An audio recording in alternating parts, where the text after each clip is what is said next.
This has been an extraordinary day before the United States Senate Judiciary Committee. High drama and strong emotions played out in a day-long hearing on the sexual assault allegations against Supreme Court nominee Brett Kavanaugh. Amna Nawaz begins our coverage. On Capitol Hill today, demonstrators were the first to have their say. Supporters of Christine Blasey Ford, the university professor who alleges Brett Kavanaugh sexually assaulted her in high school. We've got your back! And those backing Kavanaugh, who adamantly denies the allegations. We are the silent majority, and we are silent no more! Then, inside this Senate hearing room, Ford's much-awaited testimony began. I am here today not because I want to be. I am terrified. I am here because I believe it is my civic duty to tell you what happened to me while Brett Kavanaugh and I were in high school.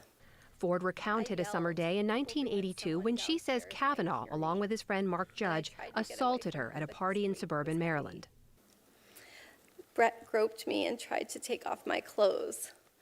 He had a hard time because he was very inebriated and because I was wearing a one-piece bathing suit underneath my clothing. I believed he was going to rape me. I tried to yell for help. When I did, Brett put his hand over my mouth to stop me from yelling. This is what terrified me the most and has had the most lasting impact on my life. It was hard for me to breathe, and I thought that Brett was accidentally going to kill me. The committee's Republican staff says it has interviewed two unidentified men who claim they had the encounter with Ford, not Kavanaugh and Judge.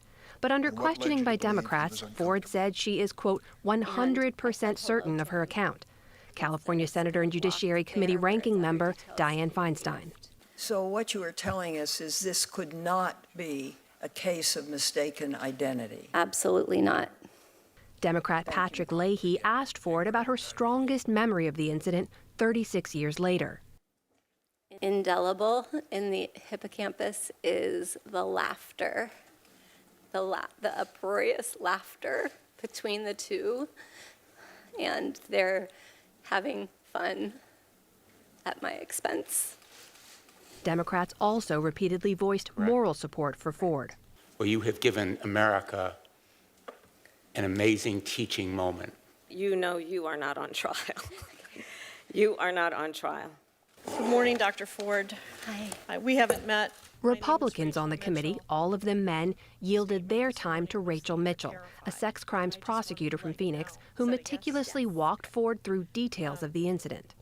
Do you recall prior to getting there, so I'm only talking about up to the gathering, Okay. had you had anything to drink? Not at all. Okay. Were you on any sort of medication? None.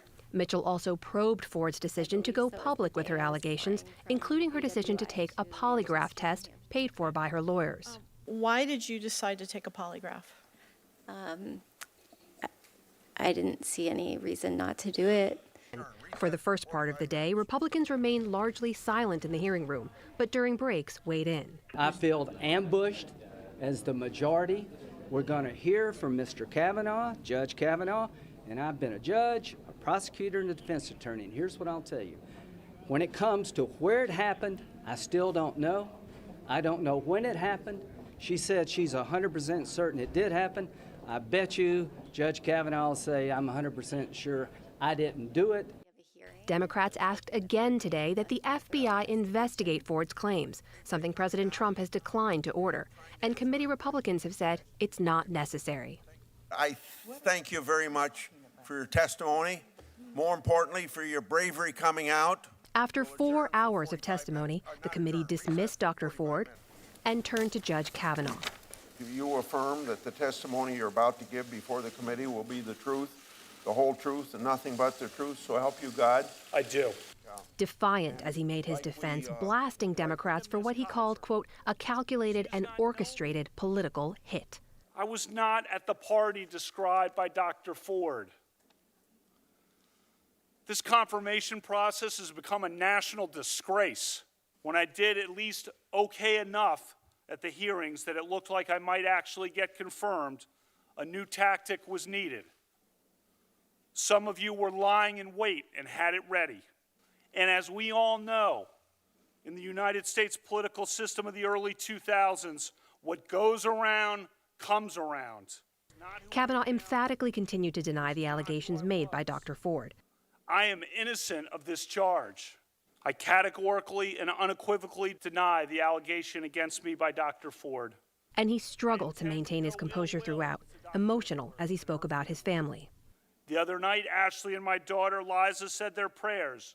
And little Liza, all of 10 years old, said to Ashley, we should pray for the woman.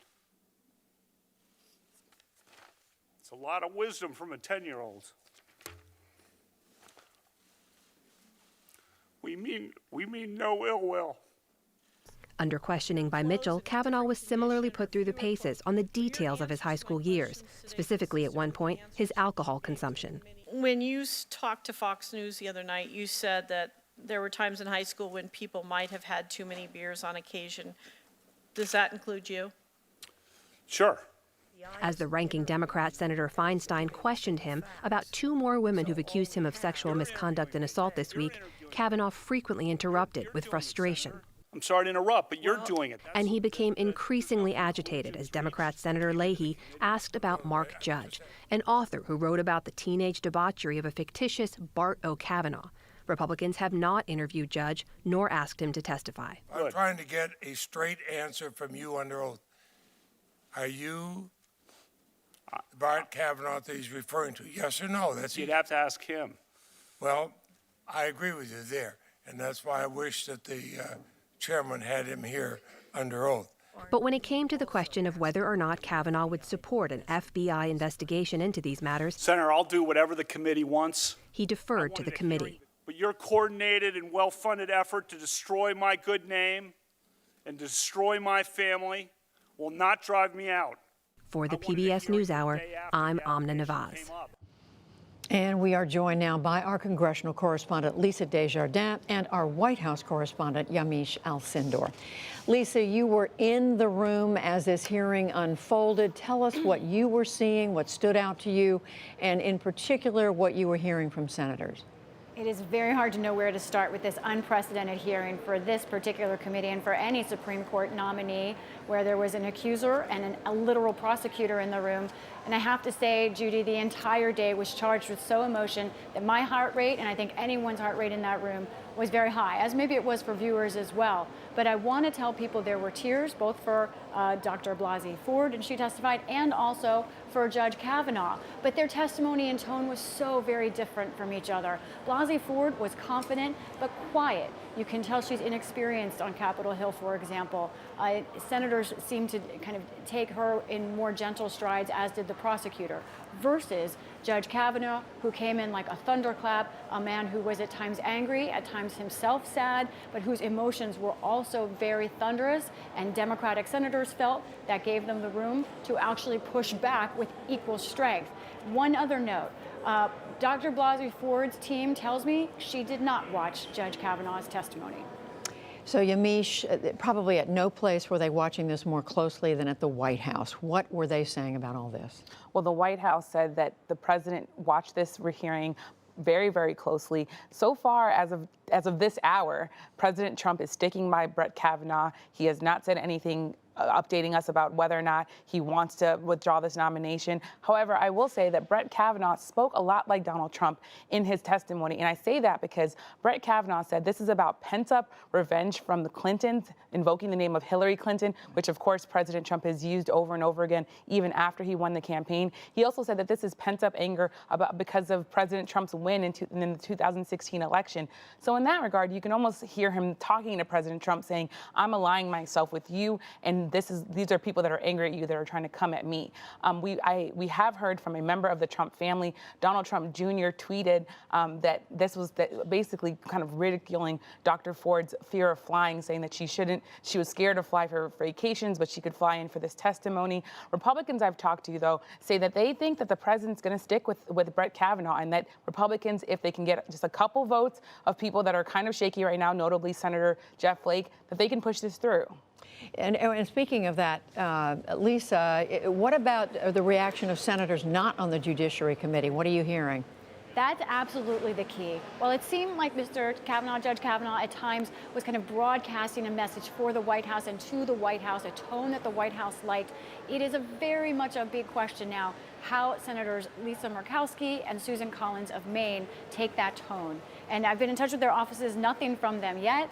Those two senators alone, perhaps also Jeff Flake, could cause a delay in this voting right now. A reminder, this very committee hasn't even finished this hearing yet, is set to vote on Judge Kavanaugh's nomination at 9:30 tomorrow morning.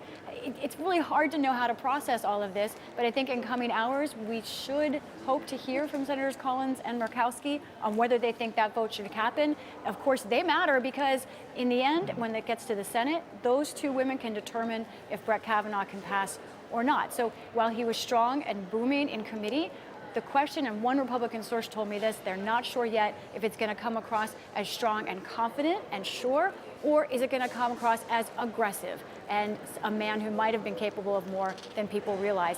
It's unclear yet. Republicans aren't sure themselves. So just quickly, Lisa, to clarify, at this hour, it's not absolutely clear they're going to take a vote tomorrow, the committee. At this hour, the vote is scheduled for 9:30 a.m. tomorrow. But Senator Grassley, the chairman of the committee, said yesterday that he might revisit that after today's hearing. He has not said that today, but yesterday he indicated that this hearing would determine the next steps. Yamiche, just finally, in the background of all this, of course, midterm elections looming just less than 6 weeks away. What are you talking to Republicans and others? What are they saying? I was talking to Republicans all day. A former RNC official, a Republican of the Republican National Committee, someone who worked very high in that organization, told me that Republicans are ready to die on this political hill. He said that while this might look very, very bad for them and hurt them in the midterms, Republicans he's talked to say that they really want this nomination to get pushed through. Karl Rove, who was the senior advisor to George W. Bush, also said that he thought Republicans and the president wanted to get this through, but he also said this is going to be a cause célèbre for Democrats. There were Democratic women all over the country really waving and supporting Dr. Ford. And I'm going to read really quickly from a woman that I talked to today. She's a colleague of Dr. Ford. Her name's Deborah Schaefer, and she told me it's not her duty as a victim to educate us, but she is educating us about the impact of being a victim of sexual assault and what it means to be disregarded when two people are having fun and you're suffering. So really, so many women watched this and said, that could be me, that could be my daughter, and we need to rally around this woman. Reactions, of course, playing out across the country, not just on a purely political level, but on a human level to what we saw today. Yamiche Alcindor, Lisa Desjardins, we thank you both.